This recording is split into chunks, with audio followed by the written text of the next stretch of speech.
আপু আসসালামু আলাইকুম। ওয়ালাইকুম আসসালাম। আসসালামু আলাইকুম। ওয়ালাইকুম সালাম। আপনার নামটা কি? বন্যা। বন্যা আপু, ভালো আছেন? ভালো। আপনারা ভালো আছেন? আমরা ভালো আছি। তো এই যে ভিডিওর সামনে কেন আসলেন, আপনার মানে সমস্যা কি? আর আপনি কি মানে গৃহস্থ ঘরের মেয়ে না বেদে সম্প্রদায়ের মেয়ে, একটু না, বলবেন? না, গৃহস্থ। গৃহস্থ ঘরের মেয়ে। আপনার দেশে বাড়ি কই? কুষ্টিয়া। কুষ্টিয়াতে। তো এই যে ভিডিওর সামনে আসলেন কিসের জন্য, কেন মানে একটু বলেন। আমার বিয়ে হয়েছিল, স্বামী মারা গেছে, ছোট একটা বাচ্চা আছে। হুম। আমার চলার মতো কোনো কোনো নেই। মা অসুস্থ, বাসা থেকে আমার ভাই খুলে দিয়েছে। এর জন্য মানে মা অসুস্থ, বাসা থেকে কে বের করে দিল? বাবা ভাইকে নিজের পছন্দ বিয়ে করছিলাম।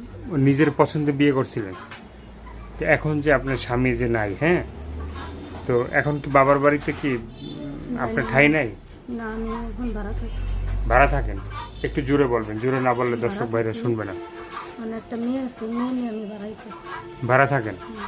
তো এমনি কি কাজ করেন? কিছু করি না বর্তমানে। বর্তমানে কিছু করেন? এখন থাকেন কোথায়? থাকি হলো আমি ভাড়া থাকি, ওই বাসায় আর কি কাজ করি। ভাড়া থাকেনটা কোথায়? ইমামদিপুর। হুম। ইমামদিপুর সেটা কোন জায়গায়? থানা স্টান, ইমামদিপুর। ও, তো এই যে যে বাসায় কাজ করেন সেই কাজের টাকা দিয়ে কি আপনার মানে সংসার চলে? না, না, আপাতত রাখছে আমারে। তারা খাওয়ার আশেপাশে যার বেরাইছি হুম। তার রুমে আর কি থাকি, আর কি এডি করে তারপরে মনে করেন একটা চাকরি বাকরি রুম যাই হোক কিছু করে রুম। তো এখন এখন চিন্তা ভাবনা কি আছে? এই যে ভিডিওর সামনে আসলেন, মানে দর্শকদের ভালো পাই তাহলে মনে করেন বিয়ে করবো আর কি। বিয়েও করতে চান? এইভাবে তোমার দিন যাবে না। এভাবে দিন যাবে না। তো বিয়ে করে কি সংসার করবেন? হ্যাঁ, হুম। হ্যাঁ, যদি আমার মেয়ের মাইনে নেয় সংসার করবো, আমার একটা মেয়ে আছে। হুম। সাথে কি আপনি ঠিকঠাক মতো ফোন ধরবেন, কথা বলবেন? হ্যাঁ, কথা বলবো। অনেক আছে ফোন ধরে না, কথা বলে না, ঠিক না, আছে? কথা বলবো। যেমন আমরা অনেক বেদে সম্প্রদায় মেয়েদের মানে ভিডিও করি, হ্যাঁ, তো তারা ফোন দিয়ে খালি বাটপারি করে, ঠিক আছে? না, আমি বাটপারি করবো না, বাটপারি করার জন্য এখানে আসিনি, আমি আজকে দেখতে যাই।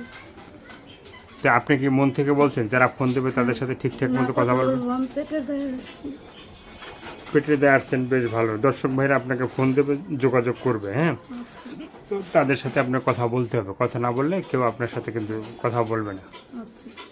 তো আর কিছু বলতে চান, আপনার বলার আছে? হুম। না। তো দর্শক, এই আপুর কথাগুলো শুনলেন, ভালো লাগলে অবশ্যই তার পাশে থাকবেন। সাহায্য, সহায়তা, প্রেম, ভালোবাসা, বিয়ে সাথে যে যেটা করবেন সেটা আপনাদের একান্তই ব্যক্তিগত ব্যাপার। ভালো থাকবেন, সুস্থ থাকবেন, 5 ওয়াক্ত নামাজ পড়বেন, আর দেশটাকে বেশি বেশি করে ভালোবাসবেন। যারা নতুন, চ্যানেলটি সাবস্ক্রাইব করে সঙ্গে থাকবেন। আর আপুটি গৃহস্থ ঘরের মেয়ে, বাড়িটা হয়েছে কুষ্টিয়া, থাকেন কোথায়? থানা স্টান, থানা স্ট্যান্ড, নন্দীপুরে। তো সে একটা মেয়ে আছে, মেয়েটা নিয়ে আসে। তো যদি একজন ভালো মানুষ পায় গৃহস্থ ঘরের, তাকে নিয়ে সে সংসার করতে চায়। তো ভালো থাকেন, সুস্থ থাকেন, আল্লাহ হাফেজ।